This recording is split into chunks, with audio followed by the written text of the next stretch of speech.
நம்ம டேலி பார்க்க போகிறோம். இப்போது டேலியில் அக்கௌண்ட்டுக்கான டெஃபினேஷன் வந்து பார்க்கலாமா?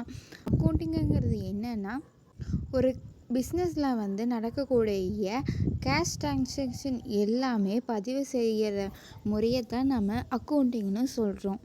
ஓகேவா?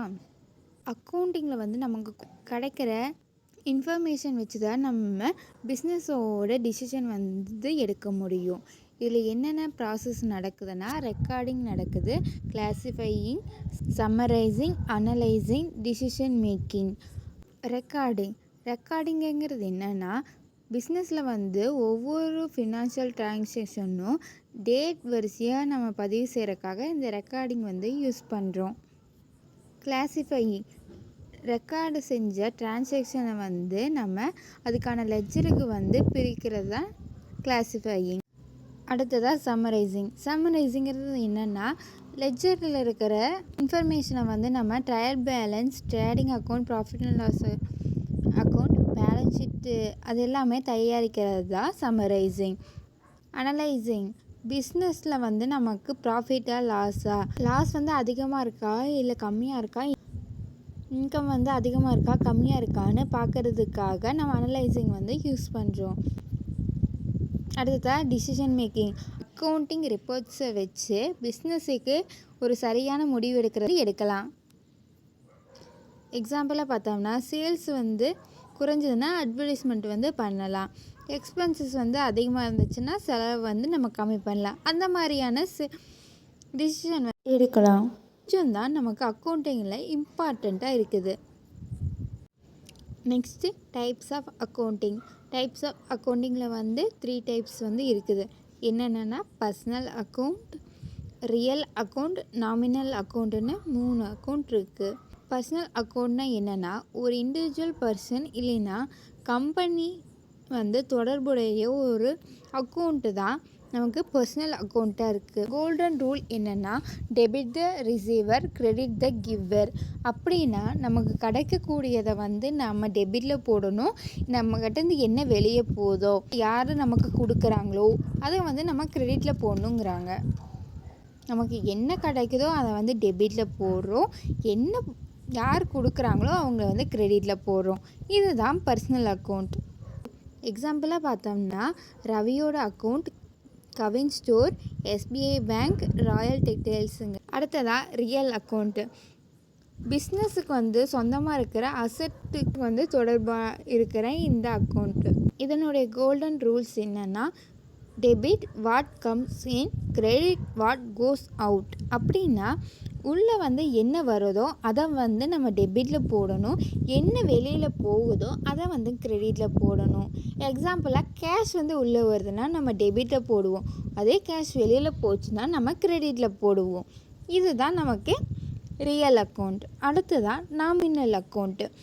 ஏன்னா இன்கம், எக்ஸ்பென்சஸ் அல்லது ப்ராஃபிட் அண்ட் லாஸ் வந்து ரிலேட்டடான அக்கௌண்ட்ஸ். இது golden rules: debit all expenses and losses, credit all incomes and gains. எக்ஸாம்பிளாக இதுக்கு பார்த்தோம்னா, பேய்டு ரெண்ட்டுனா அது வந்து நமக்கு எக்ஸ்பென்சஸ், நம்மளை விட்டு வெளியில் போகுது. அது ரெண்ட் ரெசிடுன்னு கொடுத்தோம்னா நமக்கு இன்கம். ஓகேவா? அது வந்து நமக்கு கிடைக்கிது. ஸோ அதை வந்து நம்ம கிரெடிட்டில் போடுவோம்.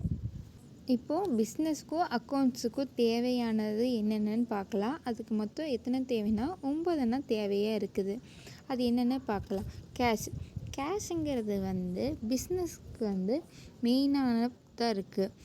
டெய்லி எக்ஸ்பென்சஸும் அண்டு டிரான்சாக்ஷனும் செய்கிறதுக்கு வந்து இது உதவியாக இருக்குது. செகண்ட், பேங்க்கு. பிஸ்னஸ்க்காக பேங்க் அக்கௌண்ட்டில் இருக்கக்கூடிய கேஷு அதை வந்து நம்ம சேஃபுக்காக நம்ம பயன்படுத்துவோம். டெப்டார்ஸ் வந்து நமக்கு பணம் தர வேண்டிய கஸ்டமர். கிரெடிட்டார்ஸ் நாம் பணம் தர வேண்டிய சப்ளையர்ஸுக்காக. இது பர்ச்சேஸ், இப்போ பொருள் வாங்கிறதுக்காக நம்ம இந்த பர்ச்சேஸ் வந்து யூஸ் பண்ணுவோம். அடுத்ததாக சேல்ஸுங்கிறது வந்து நாம் கஸ்டமருக்கு வந்து சேல் பண்ணுற பொருள். பர்ச்சேஸ் ரிட்டனுங்கிறது என்னென்னா, நம்ம வாங்கின பொருளை வந்து திருப்பி அனுப்புகிறதா பர்ச்சேஸ் ரிட்டன். சேல்ஸ் ரிட்டனுங்கிறது நம்ம ஒருத்தவங்களுக்கு சேல் பண்ணது நமக்கே திரும்ப வர்றது வந்து சேல்ஸ் ரிட்டன். ஸ்டாக்குங்கிறது வந்து நம்ம விற்காமல் இருக்கக்கூடிய பொருட்கள் பிஸ்னஸ்க்குள்ளே இருக்கிறது, அதுதான் ஸ்டாக். அடுத்ததாக கேபிட்டல் அண்டு ரிலேட்டடான டேர்ம்ஸ் வந்து பார்க்கலாம். பிஸ்னஸ்க்கு வந்து ஆரம்பிக்கிறப்போ ஓனர் இன்வெஸ்ட் பண்ணுற பணம் தான் நமக்கு கேபிட்டல். டிராயிங் ஓனர் வந்து பிஸ்னஸ்லேருந்து பர்சனல் யூஸுக்காக எடுக்கிறது வந்து நமக்கு டிராயிங்கு.